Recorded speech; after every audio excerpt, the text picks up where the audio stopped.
가슴에 손을 얹고 선포합니다. 하나님께서 나와 우리 가정과 우리 교회를 사용하실 것을 믿습니다. 아멘. 지금 우리 모두 잘 알고 있다시피 코로나19로 인해서 많은 어려움을 겪고 있고, 심지어는 예배조차도 마음껏 드리지 못하는 시대가 되었습니다. 저는 이것 또한 역시 하나님이 허용하신 것이라면 분명히 하나님의 뜻이 있다라고 믿습니다.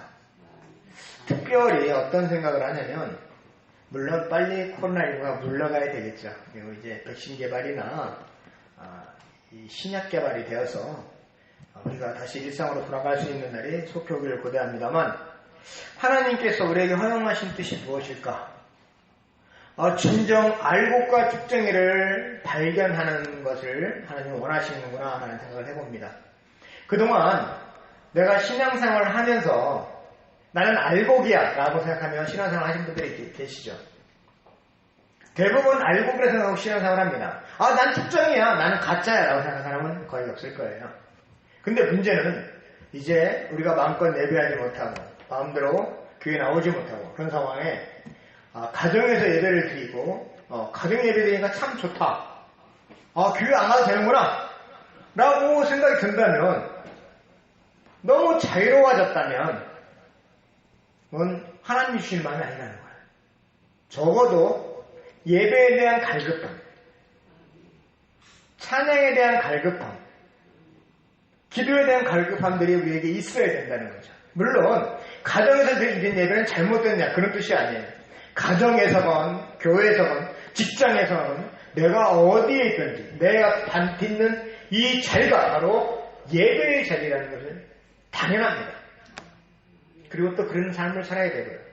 그런데 이제 말씀을 드린다면, 주일날 우리가 항상 모여서 이렇게 예배 드리다가 각 가정에서 예배 드리는데, 알곡 신자는 이런 때일수록 더 간절하게 사모하고 더 예배를 갈급하고 어떻게든 예배 가운데 회복되려고 간구하고 기도할 것입니다. 근데 쭉쟁이 신자는 너무 편하고 자유로운 거예요. 기왕이면 계속해서 그냥 가정에 예배 드리면 좋겠다라는 생각이 들 수도 있다는 거예요. 그래서 하나님이 우리에게 이 코로나19를 허용하셨다는 것은 각 우리들에게, 알곡된 신자에게는 더욱더 믿음에 정진하도록, 또 미처 나는 알곡이라 생각했는데 생각해보니까 쭉정이 신자라는 걸 깨달았다면 어떻게 하라고요? 회개하고 알곡 신자가 될 수 있도록 믿음 안에 회복되라고 우리에게 이런 정말 너무나 안타까운 일이지만, 죽어가는 삶을 생각하면 정말 안타까운 일이지만, 살아있는 우리는 그 믿음을 점검하고 깨달으라고 허용하셨다고 믿습니다. 바라기는 저와 여러분 모두가 알곡 신자로서 예배를 사모하고 예배를 더 갈급하고 하나님을 만날 수 있는 저와 여러분이 되길 소원합니다. 오늘 사도행전 21장 27절에서 36절 말씀을 통해서 예루살렘에서 붙잡힌 바울이라는 제목으로 말씀을 전합니다. 분명히 사도 바울이 예루살렘 가면 잡히고 고난당할 것을 이미 알고 있었어요. 그럼에도 불구하고 예루살렘으로 갑니다. 성령님께서 이미 3차 선교 여행을 끝마치고 예루살렘으로 돌아가는 과정 속에서 여러 선지자를 만나는 사람마다 바울 선생님 혹은 바울 목사님 혹은 지금 예루살렘 가시면 안 됩니다, 위험합니다, 잡힙니다 라고 하면서 못 가게 막았고, 바울 자신도 성령님께서 예루살렘 가서 고난을 겪게 될 거다라는 마음을 주셨다는 거예요. 이미 알고 있었어요. 예루살렘 가면 잡힐 거라는 거 알았고, 고난의 길이라는 거, 가시밭길이라는 거, 십자가의 고난의 길이라는 걸 알고 있었다는 거죠. 그래도 바울은 예루살렘까지 가는 겁니다. 막상 오늘 본문 말씀 읽어보니까 어때요? 잡혔어요, 진짜. 우리가 이것을 이제 드라마로 본다면, 혹은 영화나 드라마로 본다면, 마음 한켠에 이런 마음이 생깁니다. 하나님 일을 하러 가는 거니까, 하나님이 기적적으로 쫙 풀어줘가지고, 안 잡히게 하고, 다시 풀려났으면 좋겠다. 이런 마음이 생겨요. 저도 성경을 읽으면서, 아이고, 바울이 진짜 잡히네. 아이고, 어떡하냐? 기왕이면 주인공이니까 풀어주고, 주인공이네. 영화에서 주인공은 절대 안 죽잖아요? 총을 그렇게 많이 맞아도. 그것처럼, 바울이 주인공인데, 안 잡히게 해야지. 라는 생각을 갖고 있다는 거예요. 근데, 하나님의 연출은 그게 아니에요. 딱 잡아서, 그것도 로마 군인에게 딱 잡히게 되는. 그래서 절대 안 풀어주는 거죠. 이것을 바울은 이미 알고 있었다는 거예요. 모르고 간 게 아니에요. 알면서도 간 거예요. 믿음의 길은 여러분, 우리가 알지만은 가는 거예요. 이게 고난의 길이고 십자가의 길, 고통의 길이라는 거, 가시밭길이라는 거 알면서 가는 거예요. 모르고 가는 게 아닙니다. 알아도 하나님이 가라시니까. 예수님의 제자이기 때문에 가는 거예요. 실제로 이제 예루살렘에 와서 3차 성교행을 끝내고 와서 예루살렘 교회에 보고를 하니까 이방인들에게도 하나님이 이렇게 큰 역사를 해주셨습니다라고 보고하니까 성도들도 교회 형들 그리고 지도자들도 참 좋아하면서 기뻐하고 즐거워했어요. 막 그 형제라고 부르고 그러면서 굉장히 분위기 좋았어요.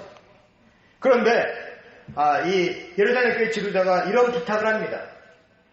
우리는 당신이 정말 하나님의 종인 것을 알겠습니다. 그런데 지금 예루살렘은 오순절 우리 신약교회는 기독교는 오순절이라는 표현을 잘 씁니다만 7.7절 구약 시대는 7.7절이 오순절이거든요. 그 7.7절 절기가 되기 때문에 맥주절을 지키라 할 때 그 맥주절이 7.7절이거든요. 그 맥주절이 바로 오순절이고 우리는 맥주절 따로 지키고 오순절 따로 지키니까 헷갈리는데 사실은 같은 날이에요. 그래서 1년에 3번 성전에 와야 되잖아요. 디아스포라라고 해가지고 전 세계에 있는 유대인들이 다 명절 때는 예루살렘으로 와야 됩니다. 이때가 바로 오순절이었어요. 이때도 엄청나게 많은 사람들이 지금 예루살렘에 와 있습니다. 그런데 문제는 이 기독교 지도자들이 보기에 바울 당신이 바로 하나님의 종인 걸 알겠는데 지금 많은 유대인들이 지금 예루살렘에 와 있다 보니까 당신이 하나님을 율법을 제대로 전혀 지키지 말아야겠다. 하나님의 행실을 하나 있다. 잘 안 해도 된다. 이러면서 이방인들의 선교하면서 조금 유대인들이 싫어하는 상황이 됐다. 물론 우리가 사도회를 통해서 사도행전 15장의 사도회를 통해서 이방인도 복음을 전할 수 있고 이방인도 하나님을 믿을 수 있다라고 편지를 보냈지만 지금 유대인들은 그걸 인정하지 않는다. 그러니까 바울 당신도 유대인으로서 유대인의 정결 예식을 잘 한다는 것을 보여주기 위해서 정결 예식을 하고 오순절이니까 이제 제사를 잘 드릴 수 있는 준비를 한다는 거예요. 결례를 행한다. 이제 결례를 행한다는 결례가 실례했습니다. 잘못했습니다. 그런 뜻이 아니에요. 정결 예식의 준말이에요. 정결 예식. 정결 예식이라는 몸을 깨끗이 닦고 이제 그동안 죄진 거 있으면 죄 용서함을 구하고 회개하고 하는 그런 어떤 의식이에요. 의식. 그런데 그 정결 예식을 할 때마다 항상 제사 또 같이 가야 돼요. 양이나 염소 같이 능력 있는 사람은 소 이렇게 해서 또 여유가 없는 사람은 비둘기라도 하면서 제사를 하게 돼 있단 말이죠. 그 비용을 4명도 같이 제사 경결례를 해야 되는데 그 사람들까지 같이 당신이 비용을 부담하고 당신도 유대인을 보여주세요라고 부탁을 합니다.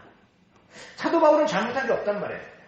그리고 오순절 절기 때문에 부랴부랴 사실 예루살렘에 왔어요. 그래서 그 소리를 들었을 때 조금 마음 상했을 수도 있어요. 저 같으면 진짜 많이 상했을 거예요.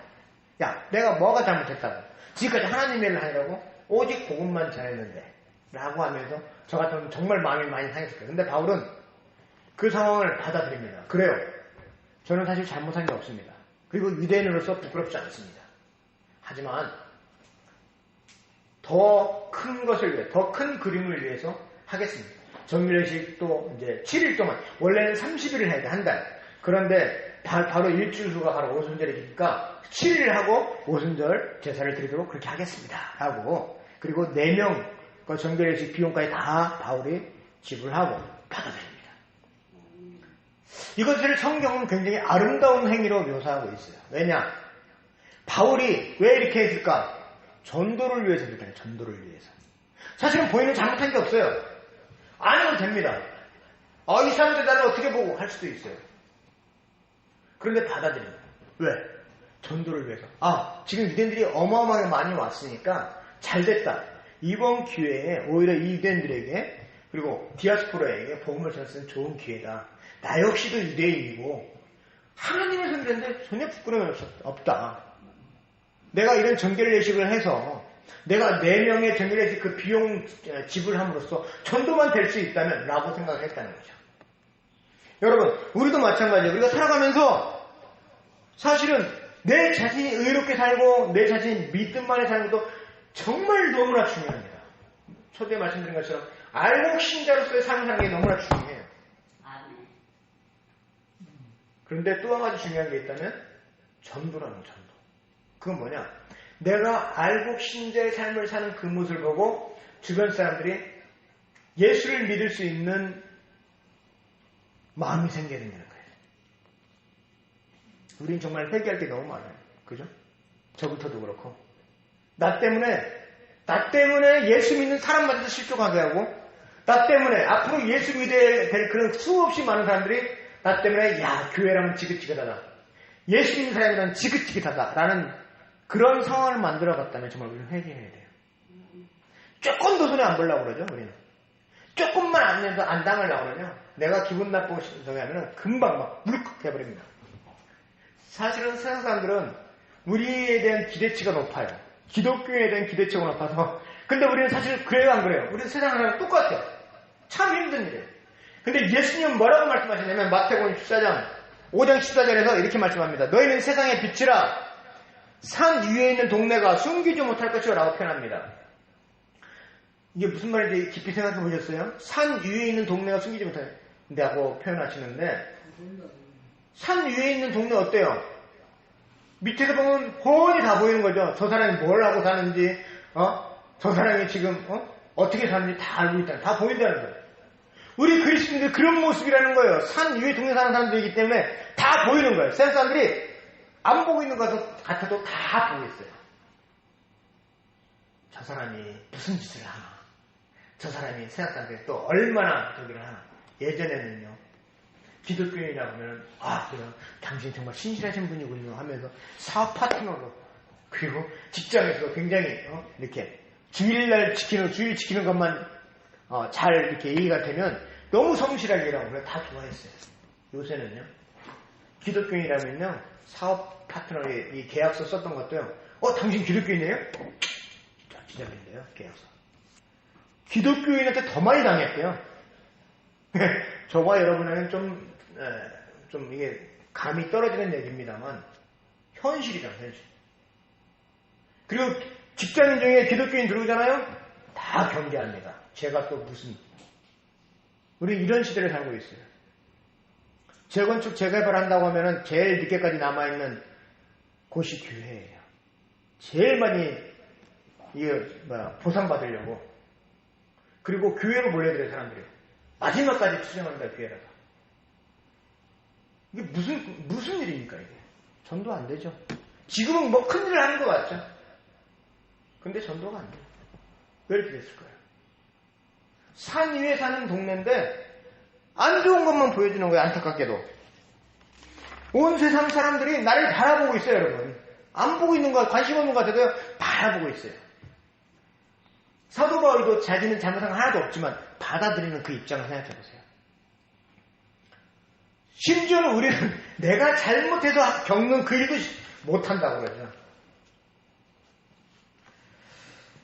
사소한 거, 작은 거, 별거 아닌 거에 사람들은 기독교, 교회를 욕하고 오히려 예수님을 욕하고 그리고 그 사람은 평생 더 이상 교회에 발을 딛지 않을 거란 말이에요. 때문에 상처받았다고 합니다.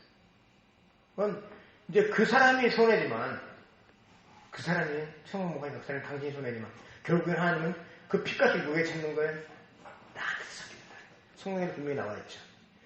네 주변에 있는 사람 복음을 믿지 않아서 구원받지 못한다면 그 피값을 너에게 찾으리라 말씀하시죠. 여러분, 그래서 전도를 위해서도 사실은 우리가 신경을 써야 돼요. 내가 말 한마디를 하더라도, 그리고 내 어떤 행동 한 가지, 내가 뭐 보여주기 위해서가 아니라 사실은 제가 말씀드렸었죠. 예전에도 저 술 마실 줄 알아요. 술 마시면 잘 마실 것 같아요. 저는 담배도 필 줄 압니다. 근데 담배 피게 안 피게요? 안 피해요. 왜요? 필 줄 몰라도 안 피는 게 아닙니다. 혹시라도 다른 사람들 보고 목사가 담배 피네? 야, 이게 그런 소리 들으니까 목사가 술 마시네? 야, 똑같더라 야! 이럴까봐 그러는 거예요. 할 줄 몰라서 안 하는 게 아닙니다. 우리가 목사가 술 잘 마셔요. 저도 잘 마셔요. 그러더라고요. 술 한잔 해주시라고 목사도 술 잘 마셔요? 네, 저도 잘 마셔요. 근데 안 마시는 거예요. 왜? 사람들이 보고 그렇게 얘기하기 때문에. 우리의 모습이 사실은 그렇다고 해서 뭐 이중인격자로 살아라 그런 뜻이 아닙니다. 잘 아시죠? 내가 조금 경성하고 껴있어야 된다는 걸 말씀드리는 거예요.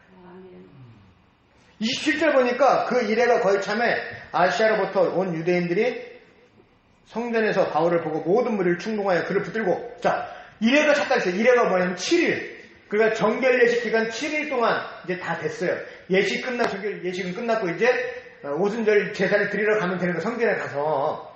그런데 아시아로부터 온 유대인들이라고 표현하고 있습니다. 이 아시아로부터 온 유대인들 보니까 뭐냐면 사도행전 19장 10절에 보면, 19장 10절 거기에 보면 바울이 에베소에서 복음을 전하는데요. 아시아 지역의 모든 사람들이 복음을 다 들었다고 표현하고 있어요. 3년 동안 에베소에서 생각하면서 복음을 듣는데 아시아에 있는 모든 사람들이 다 들었대요. 근데 다 들은 사람 중에 예수를 믿는 사람도 있고 안 믿는 사람도 있겠죠. 그 중에 안 믿는 유대인들이 이제 명절이니까 성전까지 예루살렘까지 왔는데 거기서 바울을 만난 거예요. 그래서 바울을 이제 이 사람이 여기도 와 있네 하고 고소하는 겁니다. 그 고소 내용이 뭐냐면 28절에 보면 이렇게 세 가지인데, 외치되 이스라엘 사람들아 도우라. 이 사람은 각처에서 우리 백성과 율법과 이곳을 비방하여 모든 사람을 가르치는 그 자인데 헬라인을 데리고 성전에 들어가서 거룩한 것을 더럽혔다 하니, 세 가지인데 뭐냐면 우리 백성과 율법과 이곳은 성전을 말해요. 예루살렘 성전 세 가지를 더럽혔다, 비방한다 라고 고소하는 거예요. 근데 이거 우리가 보면 감이 안 오죠. 그래서 그게 뭐 어떻다고 이렇게 생각하시잖아요. 근데 유대인들은 이 세 가지가 그들의 정체성이에요. 제일 중요한 게 바로 그 세 가지예요. 우리도 뭐 있어요? 우리가 하다못해 가위바위보를 하더라도 일본은 어떻게 해야 돼요? 일본 이겨야 되죠. 가위바위보를 해도. 축구, 야구 이런 건 당연한 거고, 태권도 당연히 우리가 다 이겨야 되고, 하다못해 가위바위보를 해도 일본 이겨야 돼. 그런 마음이 있는 것처럼 유대인들은 바로 이런 마음이 있습니다. 성전, 율법, 유대인 선민사상. 이 세 가지를 가지고 있는데 그 세 가지를 다 비방하고 바울은 쓸데없다라고 가르쳤다는 거예요. 그렇게 해서 고소합니다. 그러니까 거의 옆에 있는 이들이 다 막 흥분하고 분노를 일으킵니다. 우리가 들으면 별것도 아니에요. 그렇잖아요. 그런데 유대인들은 막 분노합니다. 그래서 진짜 바울을 쳐 죽이려고 계속 뭐 돌을 던졌든지 아니면 달려들었든지 바울을 때리기 시작한 거죠. 그러면 이들이 유대의 백성을 무시했다? 이건 뭐냐면 선민사상을 무시했다는 뜻이에요. 선민사상은 착하게 살아라 이런 뜻이 아니에요. 착할 천자가 아니고 선택할 천자예요. 그래서 선택받았다는 뜻이에요. 유대인들은 하나님 앞에 구원받은 백성으로 아브라함 때부터 선택받았다는 거예요. 그래서 아브라함의 자손이다 하는 것은 굉장한 자부심이었고, 하나님 내가 유대인 남자로 태어난 것이 너무 감사합니다 기도하는 사람들이 있단 말이에요. 여자로 태어나지도 않고 남자로 태어나고 이방으로 태어나지 않고 유대인으로 태어나고, 이걸 감사를 날마다 기도할 때마다 감사 기도 제목이었어요. 그만큼 유대인들은 자부심이 대단했다는 거예요. 선택받았다는 것이. 그 유대인들은 왜 선택받았다고 생각하냐면 우리가 잘나서, 우리가 하나님을 잘 섬겨 선택받았다고 생각한 거예요. 근데 바울은 뭐라고 그래요? 바울 서신에서 선택받았다고 아브라함의 선택 자손이라고 다 구원받냐? 아니다. 믿어야 구원받는다고 표현하죠. 그래서 잘못 가르쳤다는 거예요. 율법도 마찬가지입니다. 유대인들은요, 율법을 받았잖아요. 십계명을 받았잖아요. 그리고 613가지의 구약의 율법을 받았어요. 모세를 통해 받았어요. 이것이 자기들을 구원시켜준다고 믿고 있었던 거예요. 그래서 그 율법을 지키기 위해서, 근데 율법 613가지 하나씩 받은 게 어때요? 되게 어려워요. 난해하고. 그러니까, 예를 들어서, 안식일을 기억하고 거룩히 지키라고 표현했는데, 그럼 어떻게 안식일 지키는가 잘 모르겠어요. 그래서 이 사람들이 결정합니다.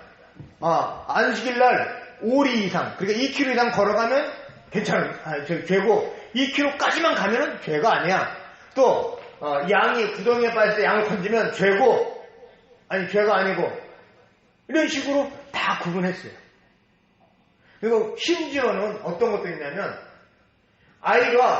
이제 아이를 데리고 교회를 다니잖아요. 성전을 간단 말이에요. 근데 안식일 날 애를 끌고 가면 죄예요. 애가 지가 스스로 가면 죄가 아니에요. 이런 것들을 해서 2,000가지 이상의 그 목록을 쫙 만들어서 그걸 지키라고 합니다. 근데 사도 바울은 뭐냐면 그거 아니다. 그렇게 해서 지킨 사람 누가 있냐? 못 지킨다. 어떻게 한다? 믿음으로 직분받는다라고 하시다는 거예요. 그리고 이곳 성전을 무시했다고 했잖아요. 성전 무시한 것도 뭐냐면 보니까 29절 보니까 이렇게 표현합니다. 이는 그들이 전에 에베소 사람 드로빌모는 에베소 출신의 이제 그리스도인이 된 사람이 바울 만나서 그리스도인이 된 사람인데 드로빌모가 에베소에서 예수를 믿고서 바울을 따라다니면서 계속 바울의 사역을 도와줍니다. 그러다가 나중에 나이 먹어서 병드니까 같이 할 수가 없잖아요. 그래서 다시 밀레드에 디모데와 함께 디모데가 이제 에베소 사역할 때 디모데에게 맡기고 그리고 거기 있게 하는 사람이에요. 드로빌모가. 근데 그 드로빌모를 지금 데리고 예루살렘 시내로 왔단 말이에요. 29절에 불편하고 있죠. 드로빌모가 바울과 함께 시내에 있음을 보고 시내에 있는데 이 사람들이 뭐라고 하냐면 성전을 데리고 들어갔다고 하면서 고소하는 거예요. 그럼 오해가 아니라 완전 잘못 본 거죠. 시내에 있는데 성전 들어갔다고. 성전에는 원래 이방인의 뜰이 있고요. 그 다음에 여인의 뜰, 제사장의 뜰, 뭐 이렇게 다 구분되어 있어요. 그러니까 만약 여인의 뜰까지만 여인들이 들어갈 수 있는 거예요. 아니면 그리고 이방인들까지만 이방인들 들어가고 더 들어가면 안 되는 거예요. 그런데 그걸 어기고 이방인 들고 들어갔다는 거예요. 그러니까 유대인들이 흥분하는 겁니다. 이제 이들이 왜 이렇게 분노하고 흥분하는지 이해를 하시겠죠. 그런데 이게 다 오해 혹은 사실이 아닌 걸 가지고 일단 바울을 올갈매려고 잡으려고 했던 거죠. 자, 그러면 지금 보세요. 바울은 더 억울하죠. 더 억울하죠. 정결례식 안 해도 되는 걸 해서 비용 대고 한 것도 사실은 좀 억울한 감이 있었어요. 그래도 그거 끝나고 마쳤으면 좀 풀려야 되죠. 더 큰 고난을 겪게 되는 거죠. 잡히는 거예요. 근데 잡히는 게 보니까 이렇게 표현합니다. 31절 같이 읽겠습니다. 시작. 그들이 그를 죽이려 할 때 온 예루살렘이 요란하다는 소문이 군대의 천부장에 들림에 그때 마침 로마 군대 천부장이 와 있었어요. 천부장이 왔다는 건 로마 군인 1000명이 와 있다는 뜻이에요. 100부장은 100명의 부하가 있다는 뜻이고 50부장은 50명의 부하가 있다는 뜻이에요. 천부장은 1000명의 부하가 있다는 뜻이고요. 그래서 1000명을 다스리는 지휘관이 와 있다는 것은 이 명절이라서 이스라엘 백성들이 밀란이나 소요를 일으키면 안 되니까 소동을 일으켜가지고 또 막 폭동을 일으키면 안 되니까 로마 군인 1000명이 와서 대기하고 있는 거예요. 평상시는 200명이 와서 대기한답니다. 200명. 근데 명절 때는 1000명이 와서 대기한대요. 그래서 천부장이 그 소리를 듣고서 바울을 어떻게 합니까? 천부장이 이제 딱 잡고 이제 얘기합니다. 너 무슨 죄를 졌는데 그러냐? 라고 물어보니까 사람들이 이렇고요 저렇고요 막 서로 얘기하니까 무슨 말인지 못 알아들어. 그리고 또 왜냐면 그런 것도 있죠. 아마 이 천부장은 로마 사람이니까 헬라어로 얘기를 했을 거고 지금 이스라엘 사람들은 또 다른 말로 해서 못 알아들을 수도 있고 하도 시끄러워서 못 알아들을 수도 있어요. 못 알아들었어요. 그러니까 일단은 잡아서 우리 막사로 들여라. 막사로 들여놓고 거기서 신문을 하려고 했어요. 그렇게 하면서 결국 바울이 로마 군인에게 잡혀가 호송을 합니다. 자, 이렇게 보면은요, 지금 유대인들이 분노한 그것은 사실은요, 유대 선민사상, 율법, 그리고 성전, 이 세 가지가 더럽혀졌다고 분노하는데, 결국 이것은 시기와 질투에서 유발된 거예요. 시기와 질투는요, 또 어디서 나왔냐? 내가 자유롭고 싶다 하는 그 마음에서 와요. 진정한 자유는 우리는 하나님만을 찾는데, 옛날 아담의 타락과 연관이 되어져요. 이 자유가 실제로 사탄의 그 속임수에 넘어간 하와와 아담. 그러면서 자유가, 진정한 자유는 하나님께 있는데 하나님을 벗어나는 게 자유로 생각하는 거예요. 근데 복음이 어떤 거예요? 믿음은 그것만 다루는 건데 그것을 버리려고 하는 거죠. 그래서 유대인들이 분노를 하는 겁니다. 그렇게 해서 바울이 이제 군대에 잡히게 됩니다. 너무나 억울하겠죠. 너무나 힘듭니다. 근데 우리는 결과를 알아요. 어떻게 됩니까? 오히려 로마 군인에게 잡혀감으로 해서 바울이 로마까지 어떻게 안전하게 호송하게 된다는 걸 압니다. 그럼 잘한 거예요? 잘못된 거예요? 잘된 거예요. 만약 로마 군인에게 안 잡혔으면 어떻게 돼요? 유대인들이 죽임을 당했을 거라고요, 바울이. 그러니까 이게 이 오늘 본문이 우리에게 어떤 마음을 주십니까? 어떤 메시지를 주십니까? 바로 이겁니다. 오늘 하루 있는 이 일이 여러분에게 좋고 나쁜 걸 판단하지 마시라는 거예요. 좋고 나쁜 건 하나님이 더 큰 그림에서 우리의 삶에 시간이 지나보면 그래서 하나님이 이렇게 하셨구나 알게 하신다는 거예요. 지금 볼 때는 억울합니다. 지금 볼 때는 손해봅니다. 지금 볼 때는 우리가 힘듭니다. 고통스럽습니다. 근데 시간이 흐르고 보니까 하나님이 그때 그래서 이렇게 하셨구나 하고 알게 된다는 거예요. 지금 바울이 로마 군인에게 잡힌 건 너무 억울한 일이에요. 잘못한 것도 없는데 잡혔단 말이에요. 근데 지금 그 이 자리를 판단하면 바울이 너무 억울한데 시간이 흐르고 보니까 사도행전 28장까지 가서 보니까 오히려 로마 군인에 잡히니까 가장 안전한 방법으로 로마까지 가더라는 거예요. 아멘. 우리도 지금 삶에서 고통스럽고 힘들지만 지금은 어렵지만 시간이 흘러보면 하나님이 또 더 큰 그림으로 우리를 만들어 가고 계신 걸 믿을 수 있기를 바랍니다. 아멘. 지금은 눈앞이 캄캄해요. 지금 너무 답답해요. 하지만 오늘 하루 우리에게 주신 이 삶에서 하나님의 뜻을 발견하고 그 하나님께 감사하며 살아가면 하나님이 길을 또 열어주신다는 거예요. 아멘. 잃어버린 것들에 애달파하지 않으며 살아있는 것들에 연연하지 않으며 살아가는 일에 탐욕하지 않으며 나의 나를 버리고 오직 주님 내 안에 살아있는 오늘이 되게 하옵소서. 가난해도 비굴하지 않으며 부유해도 많은데 감사하게 하소서. 아멘. 우리에게도 억울한 일이 있습니다. 오늘 우리에게도 좌절이 있고 모순도 있습니다. 믿어지지 않을 수도 있습니다. 내가 왜 이럴까? 나의 길이 왜? 우리 가정과 우리 교회는 왜 이럴까? 생각할 수도 있습니다. 그러나 태풍이 불면 다들 고통스러워하는데 하나님의 백성은 어떻습니까? 그 풍랑으로 더 빨리 가게 된다는 것을 믿을 수 있길 바랍니다. 하나님 우리를 통해서 하나님의 일을 감당할 수 있도록 하나님의 이룰 수 있도록 우리가 깨어있는 저와 여러분이 되시길 소원합니다. 우리 기도합니다.